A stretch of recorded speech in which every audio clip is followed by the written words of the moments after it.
In the northern reaches of the Kruger National Park, life depends on one thing: water. In a land burdened by heat and drought, a single ribbon cuts its reliable course through the wilderness.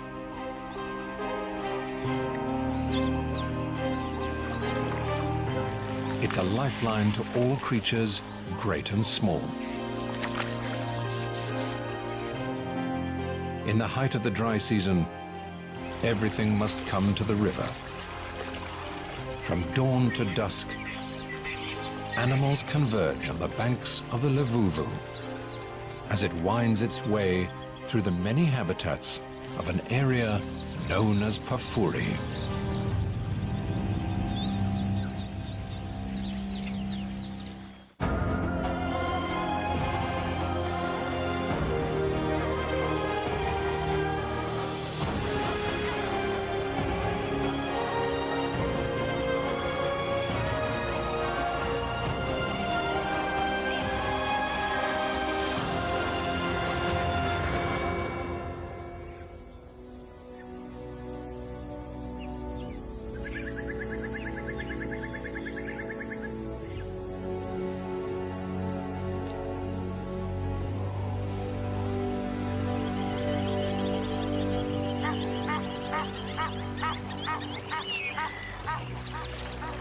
On a sandy riverbank in the far north of the world-famous Kruger National Park, a white-crowned lapwing strides through its territory. He and his mate control half a mile of riverbank. It's the height of the dry season, and the water level is at its lowest. The best time for nesting on the sandy banks.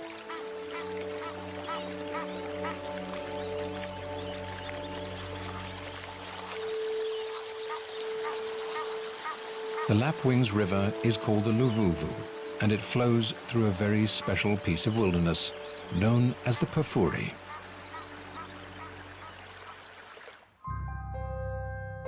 Situated in the northeast of South Africa, Kruger National Park covers some 7,500 square miles. The Pafuri lies in the most northerly reaches of this expanse. It's sandwiched between two rivers, the Limpopo to the north and the Luvuvu to the south. When they break their banks, they nourish a great floodplain that covers much of Pafuri.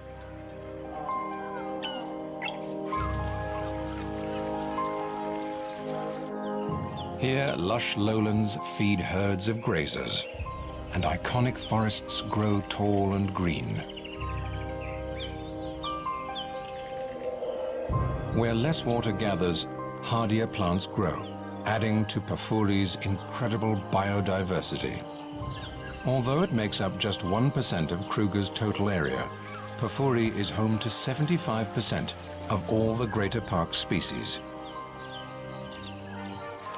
Among these, some creatures stand out. From species rarely seen in the rest of the reserve, to great herds of its iconic characters.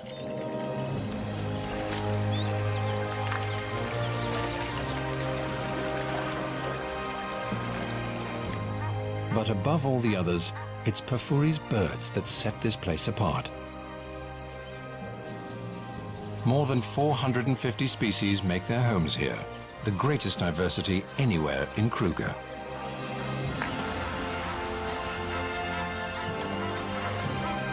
For many tropical African species, this is the most southerly extent of their range. It's midwinter and the height of the dry season. After a protracted drought, the Great Limpopo River stands dry. But the Luvuvu still flows, making it a busy watering point for birds and animals alike. And the lapwings have done well to secure a spot on the banks. For almost all wildlife, each day includes a trip to the river during this trying time of year.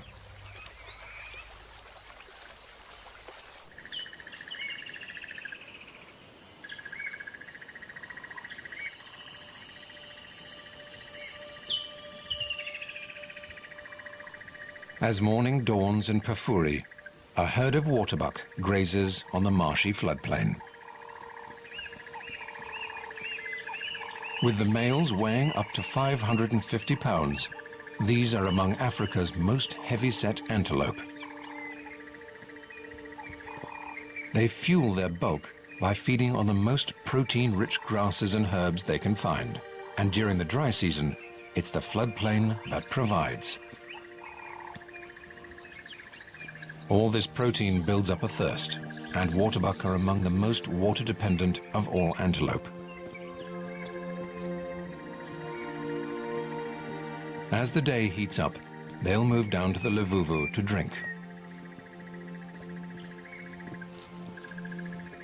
If not for the river, they couldn't survive here through the dry season.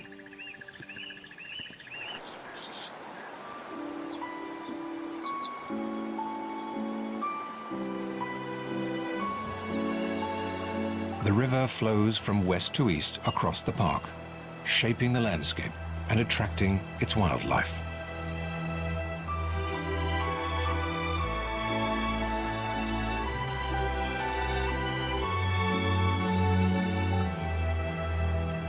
Here in the west of Pafuri, it's carved a deep canyon through the rock.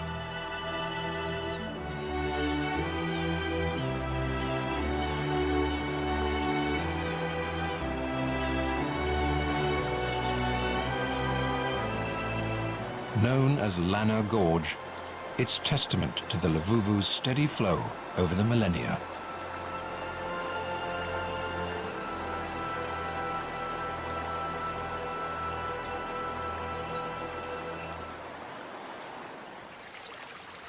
Further downstream to the east, the rocky sides give way to sandy riverbed.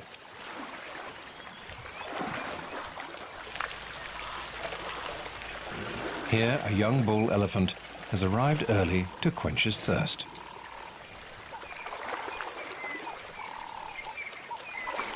Pafuri, with its perennial water sources and green growth, is famous for its resident elephant herds. But this bull has left his herd, and for now he leads a more solitary existence.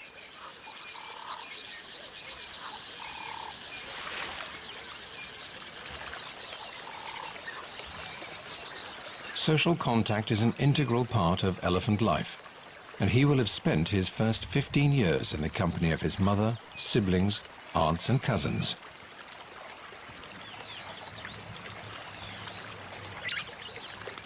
As he moves down the river, he smells the air for signs of other elephants.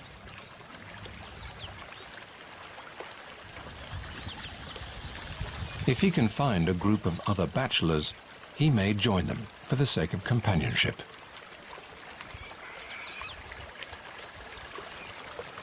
But for now, he's on his own.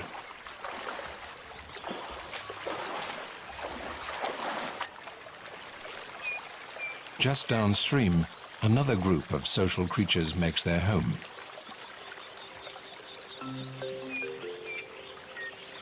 White-fronted bee-eaters live in small families consisting of a breeding pair and up to 5 related birds that'll help them raise their chicks. In a few months, when early summer brings the rains, they'll dig more nests like these into the riverbank to lay their eggs. The rain will trigger a flush of insect life, and there'll be plenty of food to feed their chicks. For now, the adults can support themselves on the insects around the river.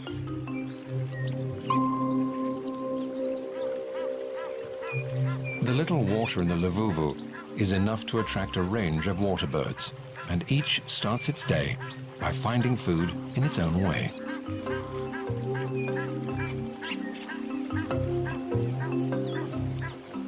A pair of African jacanas treads delicately at the water's edge.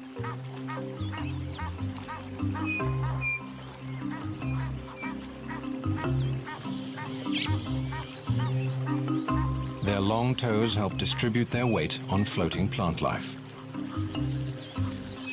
Together, the pair controls a territory along the bank, and it gives them all the insects they need.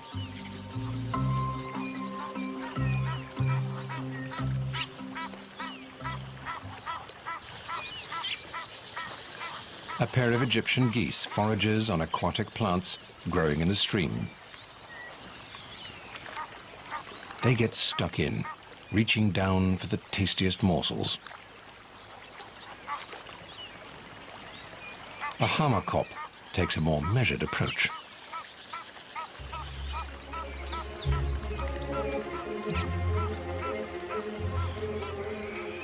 He's after creatures living among the river vegetation.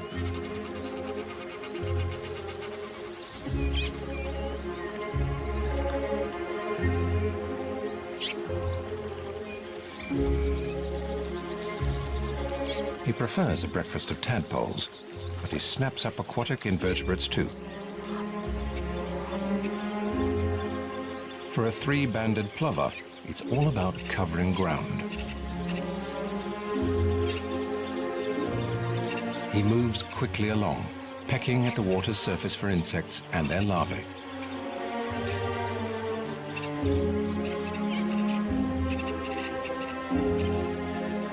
It'll take a lot of this tiny prey to fill his belly.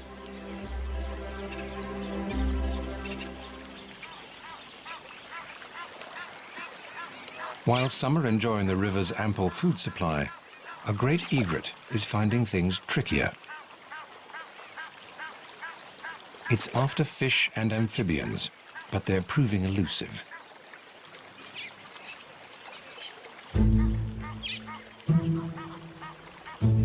Perhaps another spot will be more productive.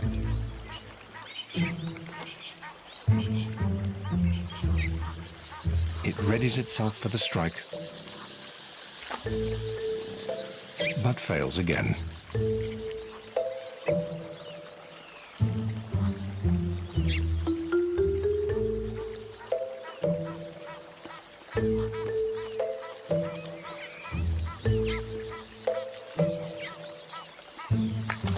With one last effort, he comes up with a morsel.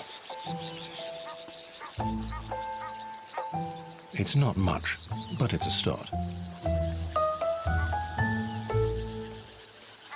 While most of the birds feed on small life, there are others here looking for bigger prey. The banks are lined with the scaly bodies of Nile crocodiles sunning themselves. Since the Limpopo River to the north dried up, many of the resident crocs have moved into the Luvuvu. Here the water still flows deep enough to sustain them. They're best known for ambushing prey from beneath the surface. But crocodiles will feed on fish too. They use their powerful tails to pursue their prey underwater.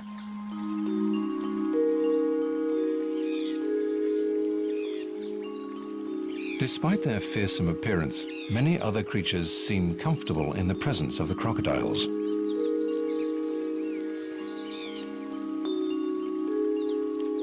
A flutter of butterflies cuts a sharp contrast with the rugged reptiles.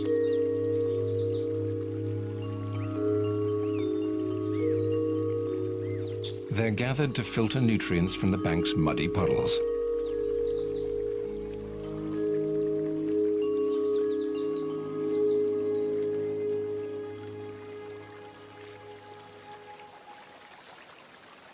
The winged gathering attracts a crowd of its own.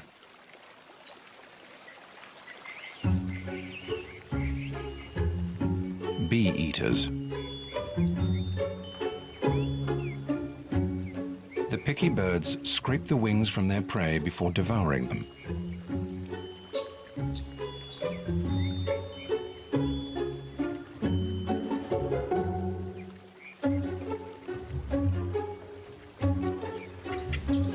The bee-eater family will join forces with neighboring families to defend their foraging territory against other bee-eaters.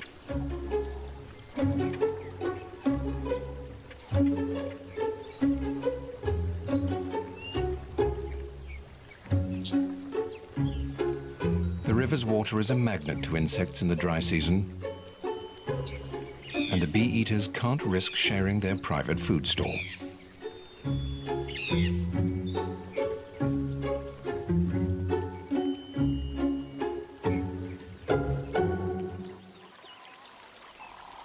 For many animals, Pafuri has lots to offer beyond the Lavuvu.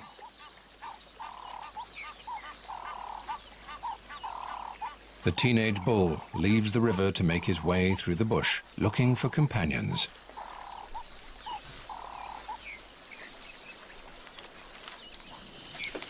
But he doesn't get far before his stomach distracts him.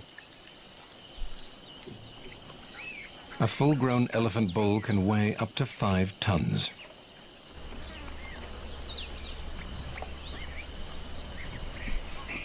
His dinner plate-sized feet are specially evolved to support this massive weight, with thick cushions of fatty and fibrous tissue to absorb the pressure.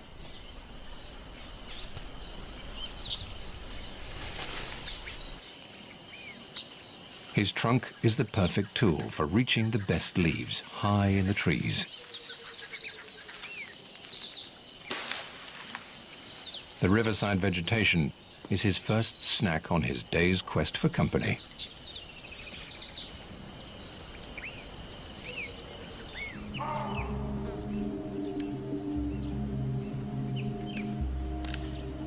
Pafuri has other food reserves in plenty for an elephant, including one type of tree in particular that the park is famous for.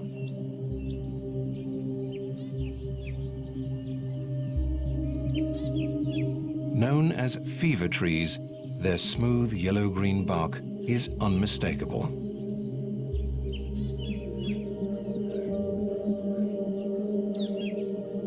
Early settlers found that people traveling or living near these trees contracted terrible fevers. They blamed the trees themselves for the illness, but the blame was misplaced.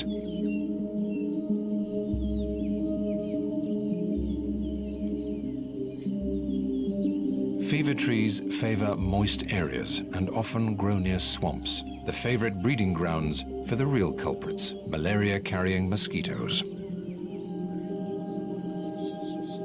The dense stands of picturesque tall fever trees are icons of the Pafuri. They thrive in the alluvial soils of the floodplain and are regularly inundated with water when the rivers break their banks. These serene, shady forests are a favorite feeding place for many at this time of year.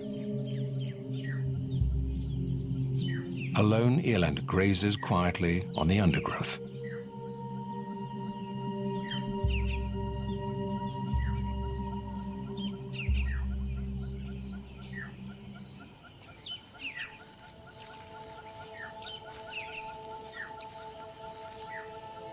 Not far away, a massive elephant bull disturbs the peace.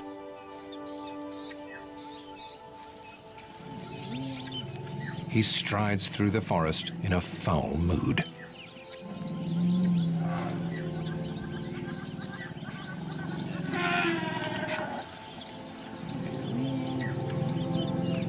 And it soon becomes clear why.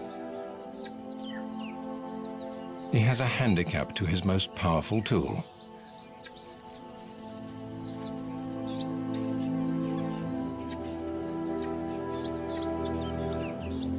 It's an old injury to his trunk, possibly caused by a crocodile's jaws, but more likely, a poacher's snare.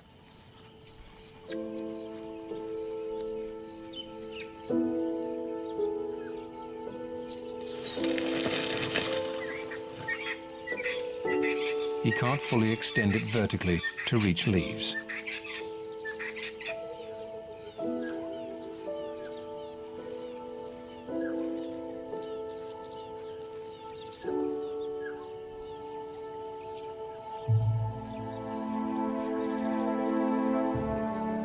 But like all elephants, he has the strength to bring them down to his level.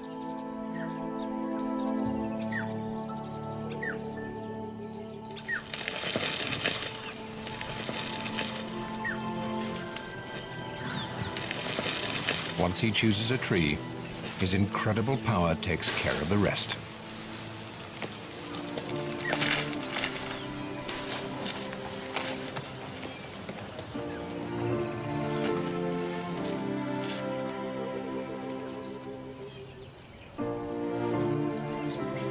With the leaves at ground level, he's finally able to satisfy his agitating hunger.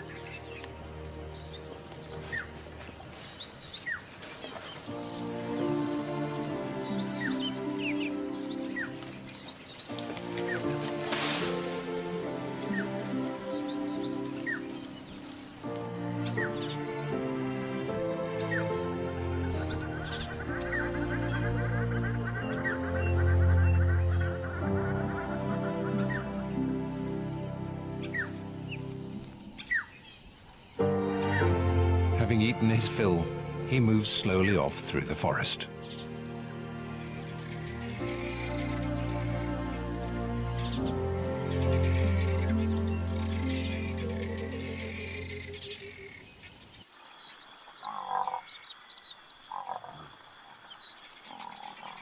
Beyond the fever trees, a herd of African buffalo grazes out in the open.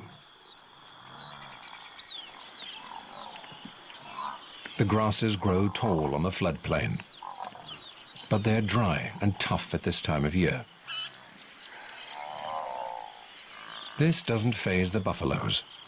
They prioritize quantity over quality and can subsist on coarser fodder than most grazers.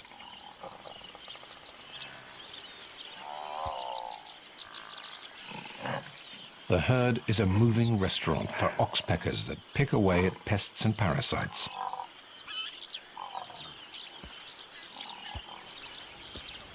Despite the adults' impressive horns, the herd is wary of predators, for the buffaloes have youngsters with them.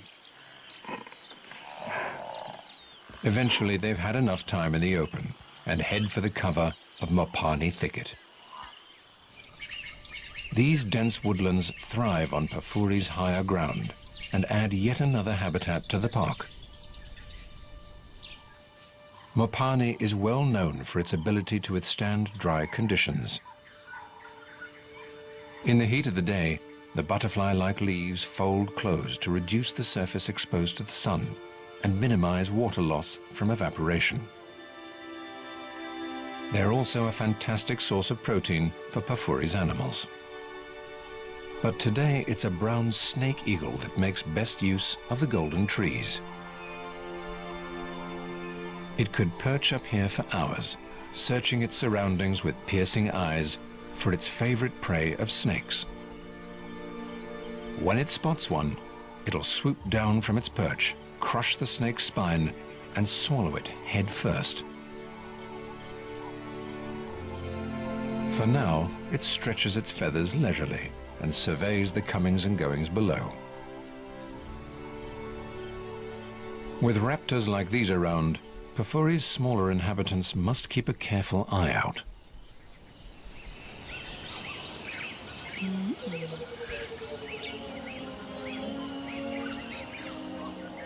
In the woodlands nearby, a deserted termite mound is home to a pack of dwarf mongooses.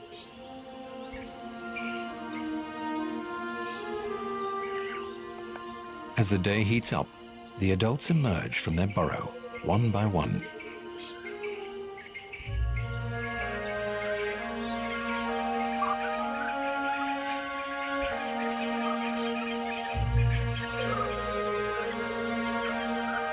A communal latrine outside the entrance gives a clear scent sign that this home is taken.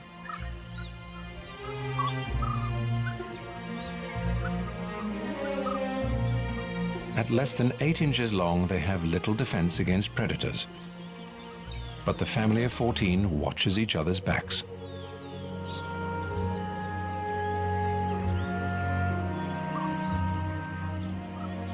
Sentries take to higher ground to get the best vantage point possible. Vigilance is key. There are pups to protect.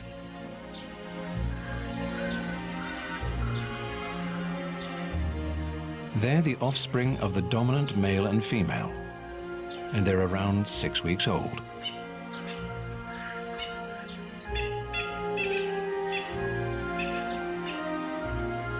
The whole pack works together to raise them. This includes the crucial tasks of babysitting and standing guard.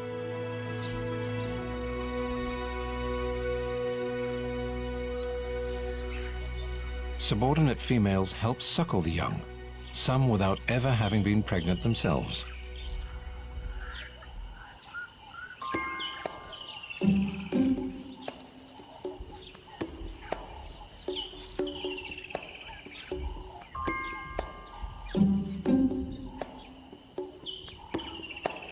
The rest of the pack heads out to scratch for prey with their long claws.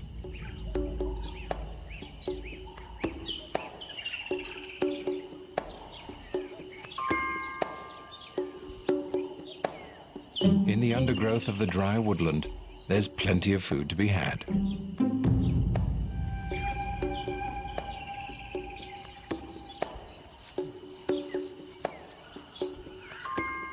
A millipede, known locally as a shongololo, would be a juicy snack.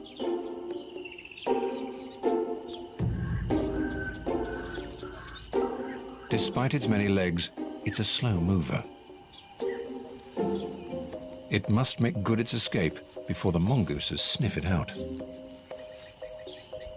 The little hunters do most of their foraging on the ground, and the millipede makes a lucky choice in climbing up a tree to safety.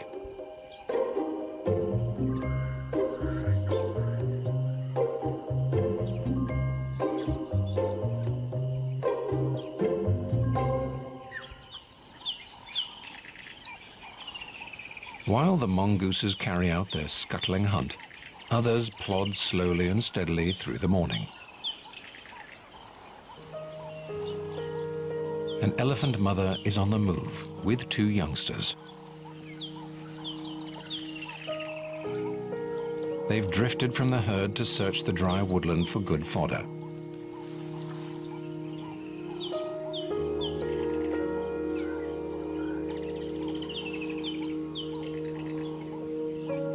Only the younger calf is the cow's offspring. It stays close to her for safety at all times.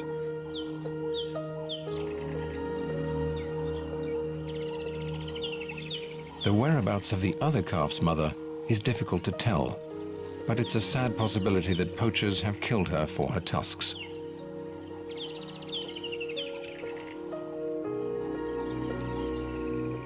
The 3 must rejoin their extended family soon. There are lions in Pafuri, and protection within the herd is crucial for young elephants.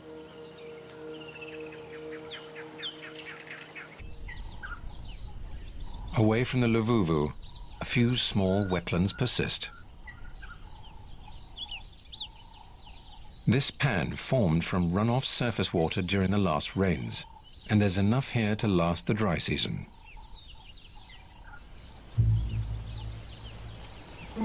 It's attracted 6 big bulls.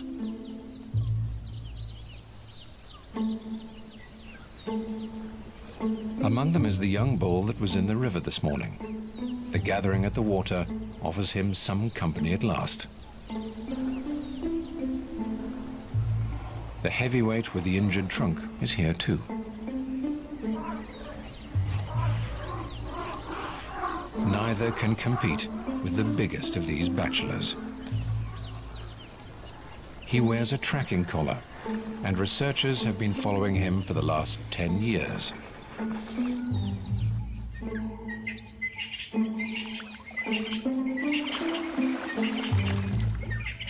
He's now in his prime, at around 45, and has picked up scars of his own during his long life.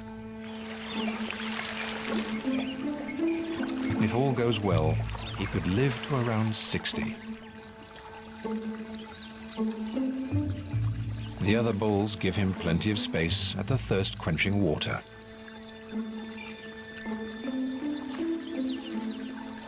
The bull with the wounded trunk has learned to live with his handicap. To get maximum suction, he dips his trunk into the water at an angle. This closes the wound, so he's not sucking in air. But when he sprays it into his mouth, it's a losing battle.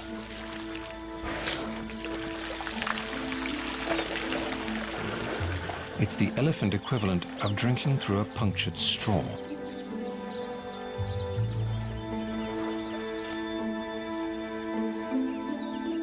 With this constant impediment, his agitated state from earlier in the day is easy to understand. But nothing soothes an elephant like a trip to water.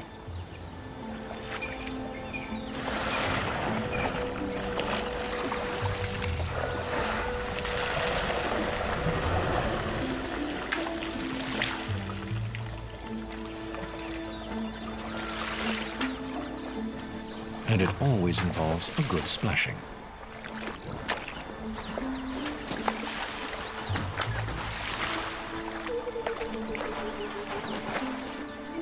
A tree serves as a favorite scratching post.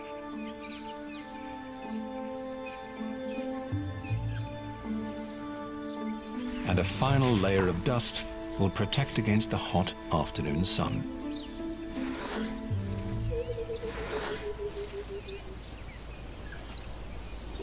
When the elephants are done, as ever, it's Pafuri's birds that make a splash.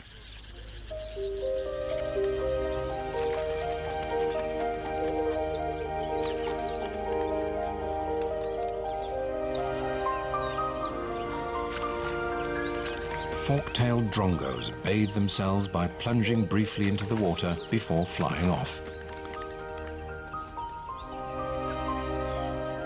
It's the epitome of going for a quick dip.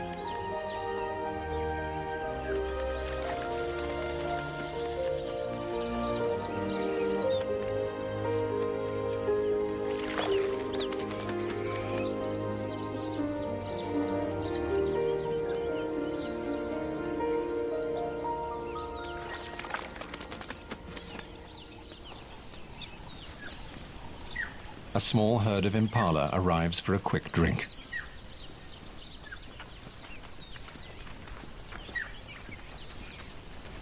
They're vulnerable with their heads down at the water and move swiftly on. As the midday heat sets in, many in Pafuri seek out water.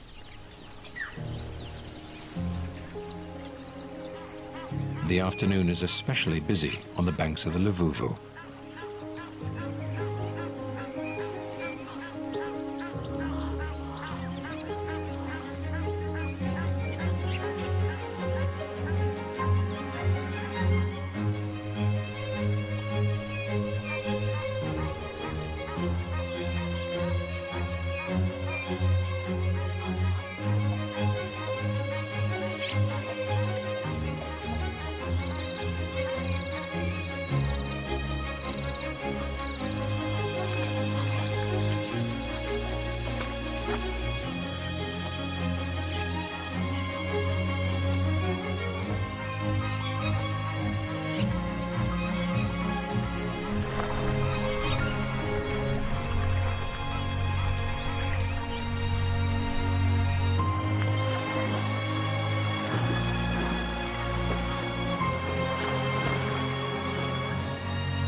The river draws all of Pafuri's diverse life, including some that are rarely seen elsewhere on the continent.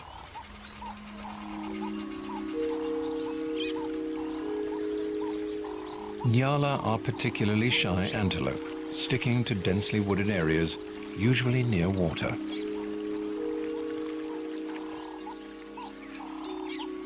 The riverine forests here are perfect habitat for them.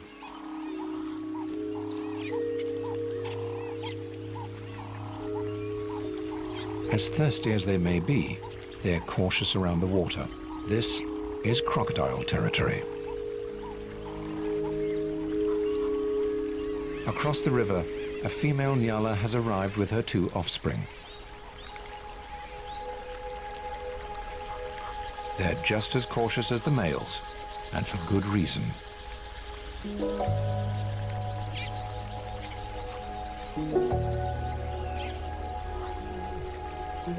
The young croc is probably too small to catch the mother,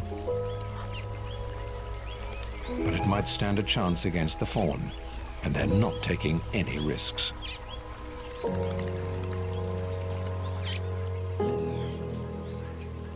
Downstream, the shaggy waterbuck have arrived with their young too. Even in the winter, temperatures can top 80 degrees Fahrenheit.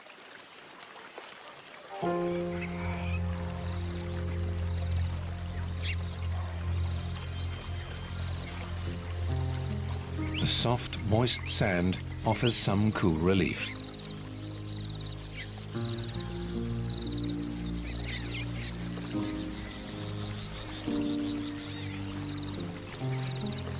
Most of the water come with company, but an old buffalo bull has arrived alone. He's retired from the competition of herd life and no longer has to wait for hundreds of herd mates to quench their thirst before he moves off. He's not the only old male on the banks.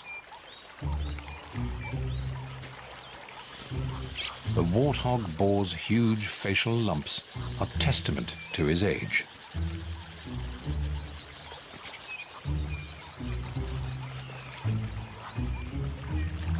Having quenched his thirst, he turns his attention to food. Green grass is hard to come by this deep into the dry season, and the warthog sees the opportunity for a good meal. The riverside growth is a valuable source of food. For some, the banks provide a special treat.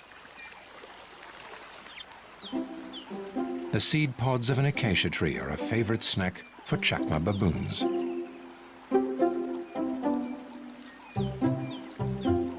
With arms as long as their legs, baboons have evolved to walk on the ground more than any other monkey.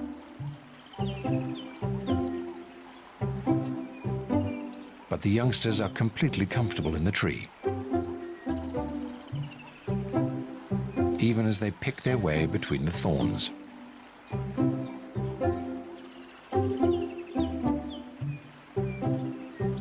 For all the animals, the river offers food, water, and some relief from the afternoon heat. For the birds, the enduring flow serves another crucial purpose.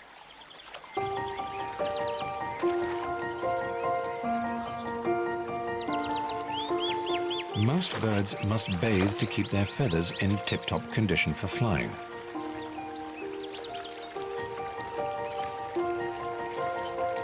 The river is one of the few places they can do so at this time of year. And they take full advantage of the cleansing flow. A white-crowned lapwing indulges in an afternoon bath.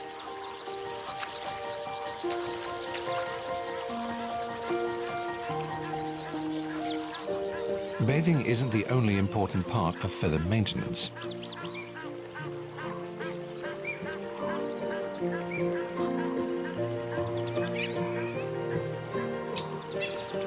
Others along the river preen to remove dust and parasites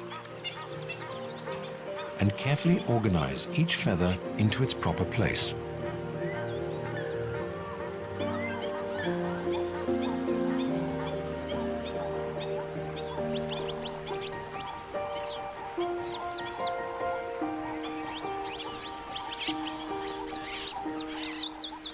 A woolly-necked stork is one of the bigger birds on the river today, but it's dwarfed by its cousin, the saddle-billed stork. It towers at 5 feet tall. Like all other creatures, big birds are drawn to the Levuvu by the allure of water. An 11-pound white-backed vulture makes daily trips to water to drink and bathe.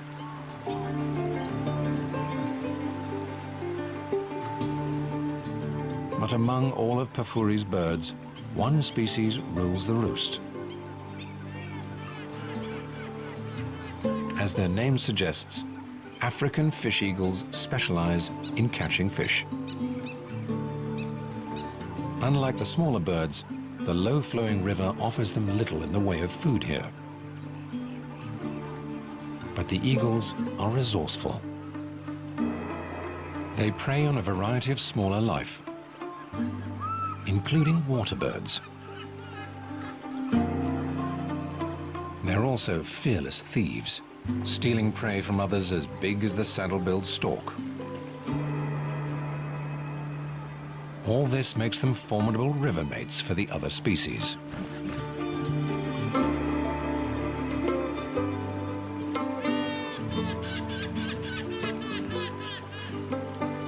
Like all here, they too must drink.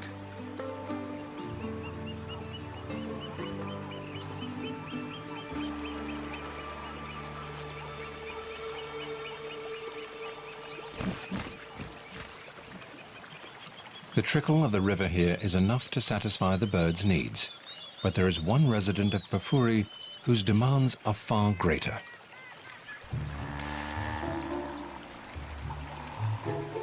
Hippos need water deep enough to submerge their great bodies entirely. During the dry season, there are few places in Pafuri where this exists. Where the Luvuvu meets the dry bed of the Limpopo, in Pafuri's easternmost corner, it has formed a natural dam deep enough for a pod of hippos.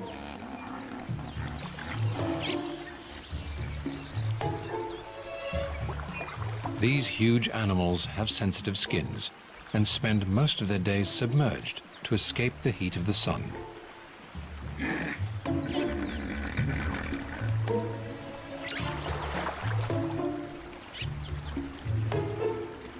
This bull is in charge here.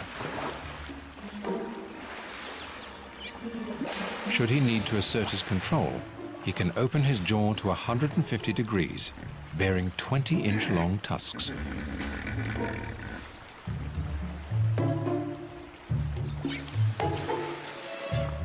For now, he relaxes in the cool of the water with his pod.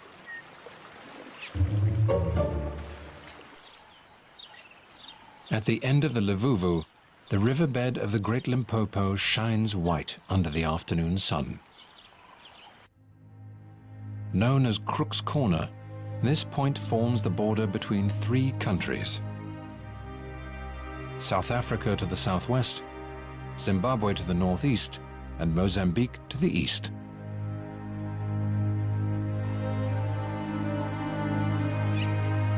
Here the Luvuvu River reaches its end.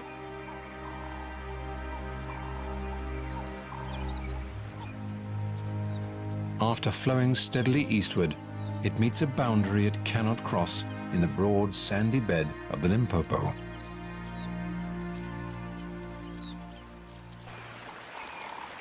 For the creatures of Pafuri, the Luvuvu has done its job, providing water through another hot, dry day.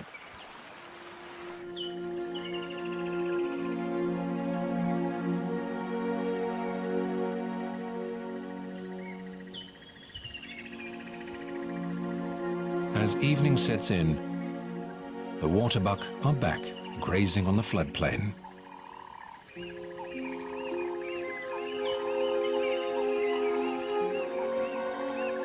They enjoy the cool, calm end of the day.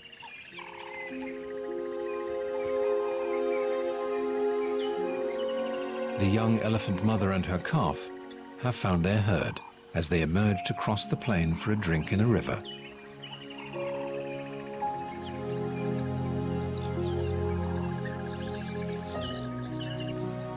On the Luvuvu's banks, the baboon troop spends a little time by the water before heading into the treetops to sleep.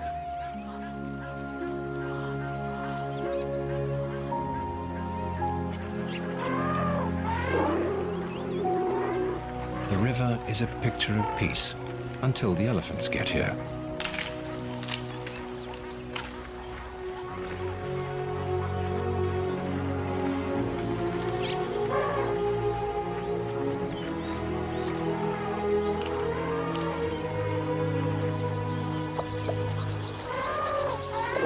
The cool, soft sand is welcome relief after the long, hot day.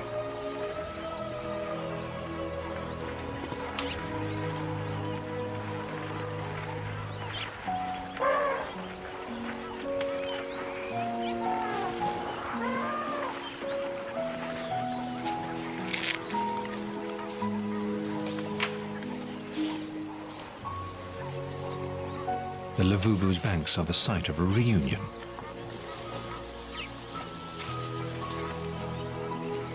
The older calf from earlier has found its mother and enjoys the river by her side.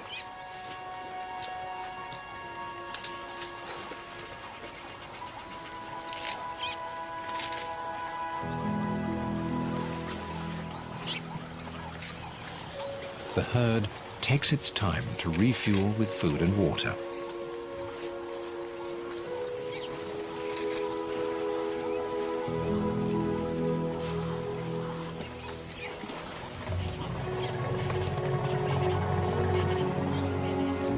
As long as the Luvuvu continues to flow through this special reserve, Pafuri's creatures will thrive despite the rigors of the dry season.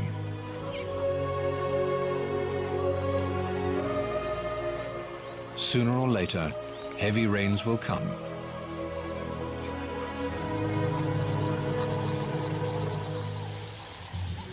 The Limpopo will flow once more, and floodwaters will inundate the plains to spur new growth. Until then, the elephants and others will find all they need along the banks of the Pafuri's everlasting lifeline.